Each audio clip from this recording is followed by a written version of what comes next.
মনসা নামের উৎপত্তি হয় কোথা থেকে, কিভাবে জগৎ সংসারে পূজিত হলেন মা মনসা এবং মা মনসা পূজার তাৎপর্য কী সেটাই জানাবো আজকের এই ভিডিওটির মাধ্যমে। তাহলে চলুন আজকের ভিডিওটি শুরু করা যাক।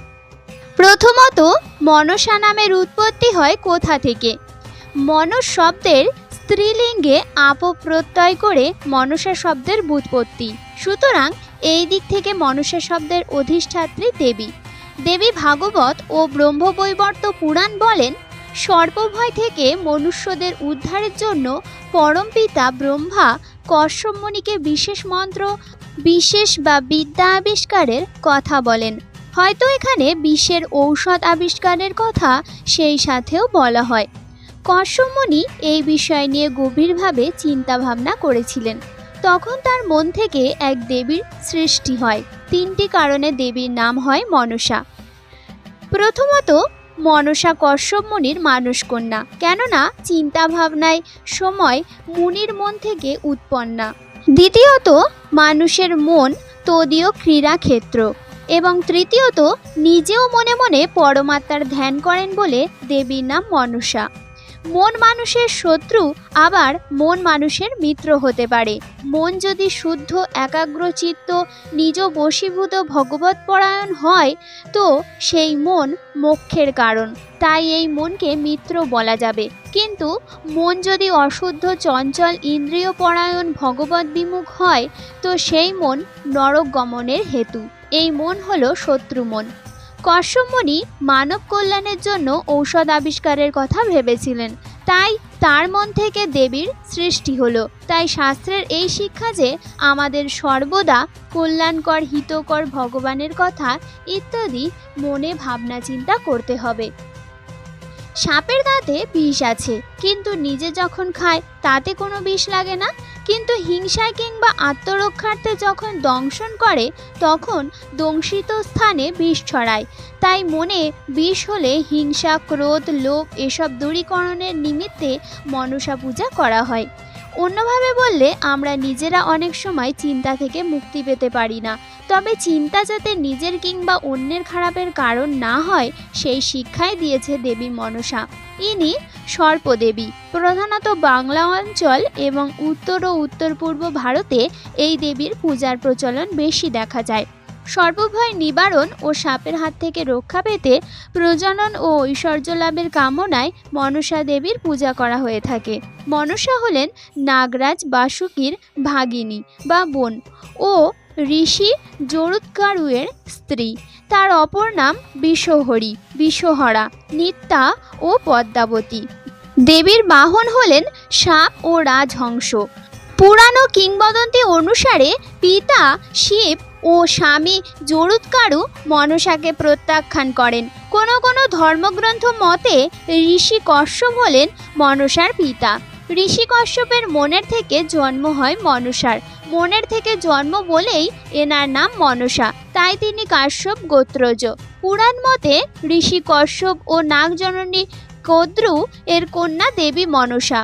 সর্পদেবী হিসাবে মনসার নাম সর্বপ্রথম অথর্ববেদে উল্লেখ পাওয়া যায়। মহাভারত অনুযায়ী ঋষি জরুৎকারু চিরকুমার থাকার জন্য বিবাহই করবেন না বলে ঠিক করেন, কিন্তু একদিন গভীর অরণ্যে পথ চলতে গিয়ে লক্ষ্য করেন কয়েকজন মানুষ উপরে পা আর নিচে মাথা দিয়ে গাছের ডালে ঝুলে আছেন।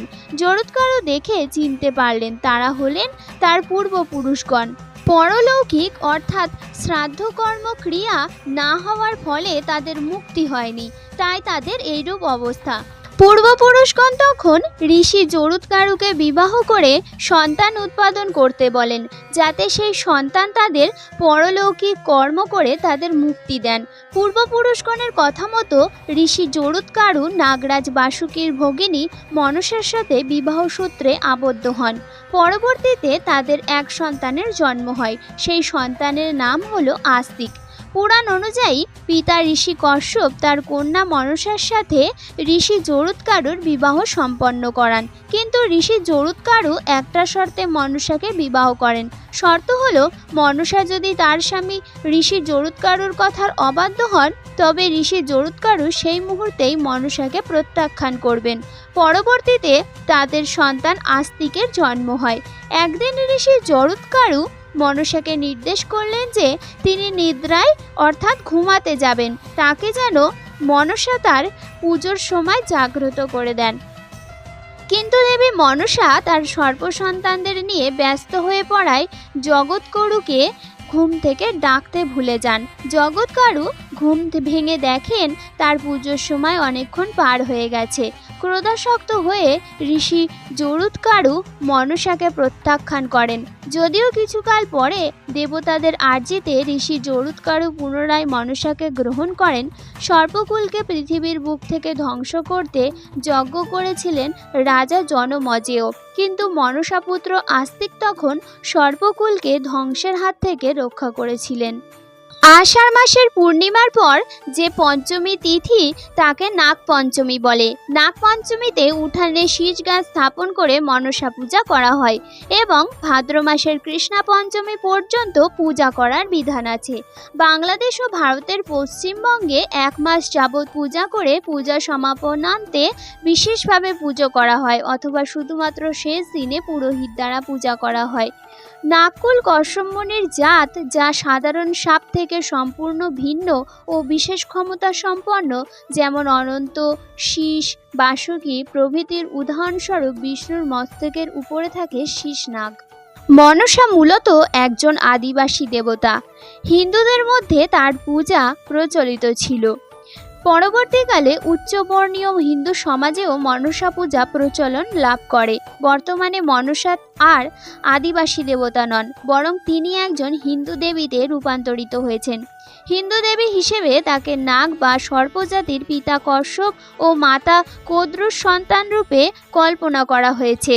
খ্রিস্টীয় 14দশ শতাব্দী নাগাদ মনসাকে শিবের কন্যারূপে কল্পনা করে তাকে শৈব ধর্মের অন্তর্ভুক্ত করা হয়। এই সময় থেকেই প্রজনন ও বিবাহ রীতির দেবী হিসাবেও মনসা স্বীকৃতি লাভ করেন। কিংবদন্তি অনুযায়ী শিব বিষপান করলে মনসা তাকে রক্ষা করেন। সেই থেকে তিনি বিষহরী নামে পরিচিতা হন। তার জনপ্রিয়তা দক্ষিণ ভারত পর্যন্ত প্রসারিত হয়। মনসার পূজকেরা শৈব ধর্মের প্রতিদ্বন্দ্বিতাতেও অবতীর্ণ হন। শিবের কন্যারূপে মনসার জন্মকাহিনী এরই ফলশ্রুতি। এরপরেই হিন্দু ধর্মের ব্রাহ্মণ্যবাদী মূলধারায় মনসা দেবী রূপে স্বীকৃতি লাভ করেন। শিব তাকে কৃষ্ণ আরাধনার উপদেশ দেন। মনসা কৃষ্ণের আরাধনা করলে কৃষ্ণ তুষ্ট হয়ে তাকে সিদ্ধি প্রদান করেন এবং প্রথামতে তার পূজা করে মর্তলোকে তার দেবীত্ব প্রতিষ্ঠা করার উপদেশ দেন। ভগবানের পরামর্শে মনসা মর্তে নেমে আসেন মানব ভক্ত সংগ্রহের উদ্দেশ্যে। প্রথম দিকে মানুষ তাকে নিয়ে উপহাস করত, কিন্তু যারা মনসার ক্ষমতা অস্বীকার করল তাদের জীবন দুর্বিষহ করে তুলে মনসা তাদের বাধ্য করলেন তার পূজা করতে। কিন্তু চাঁদ সদাগর তার পূজা করলেন না। মনসা লক্ষ্মী ও সরস্বতীর মতো একজন দেবী হতে চাইছিলেন। তাতে সফল হওয়ার জন্য চাঁদ সদাগরের হাতে পূজা গ্রহণ তার কাছে বাধ্যতামূলক ছিল। কিন্তু চাঁদ সংকল্প করেছিলেন তিনি মনসার পূজা করবেন না। মনসা চাঁদকে ভয় দেখানোর জন্য একে একে চাঁদের 6 পুত্রকে হত্যা করলেন।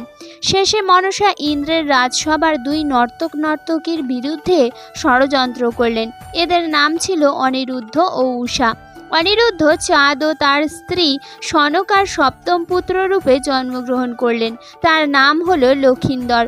উষা বেহুলা নামে জন্মগ্রহণ করলেন। লক্ষিন্দর ও বেহুলার বিবাহ হলো। মনসা লক্ষিন্দরকে হত্যা করলেন, কিন্তু বেহুলা স্বামীর মৃতদেহ নিয়ে নদীতে ভেসে চললেন। শেষে তিনি চাঁদের 7 পুত্রের প্রাণ ও হারানো সম্পদ পুনরুদ্ধার করার উপায় জেনে ফিরে এলেন। চাঁদ মনসার দিকে না তাকিয়েই বাঁ হাতে তার দিকে ফুল ছুঁড়ে দিলেন। মনসা এতেই খুশি হলেন। তিনি চাঁদের পুত্রদের জীবন ফিরিয়ে দিলেন এবং তার হারানো সম্পদও ফিরিয়ে দিলেন। মঙ্গল কাব্যে রয়েছে, এরপর মনসার জনপ্রিয়তা আরও বৃদ্ধি পেল। মনসা মঙ্গল কাব্যগ্রন্থে রয়েছে, পূর্বজন্মে মনসা চাঁদকে বিনা কারণে অভিশাপ দিয়েছিলেন। তাই চাঁদও মনসাকে অভিশাপ দিয়েছিলেন যে তিনি মনসার পূজা না করলে মনসা পূজা মর্তে জনপ্রিয়তা পাবে না। এ কারণেই ভক্তদের আকর্ষণ করতে মনসার অসুবিধা হচ্ছিল। এরপর মনসা বা পদ্মা শক্তির একটি রূপ হিসেবে স্বীকৃত হয় এবং শৈবরা তার পূজা স্বীকার করে নেন। তিনি ঈশ্বরের মাতৃকা শক্তির এমন একটি ধারা যাকে অনেক ভক্ত দূরবর্তী ও নির্গুণ শিব ধারণা থেকে নিকটতর ও প্রিয়তর মনে করেন। ভগবদ্গীতায় 10ম অধ্যায়ের 28 থেকে 29 নম্বর শ্লোকে বলেছেন, সর্পের মধ্যে বাসুকি, নাগের মধ্যে তিনি অনন্ত।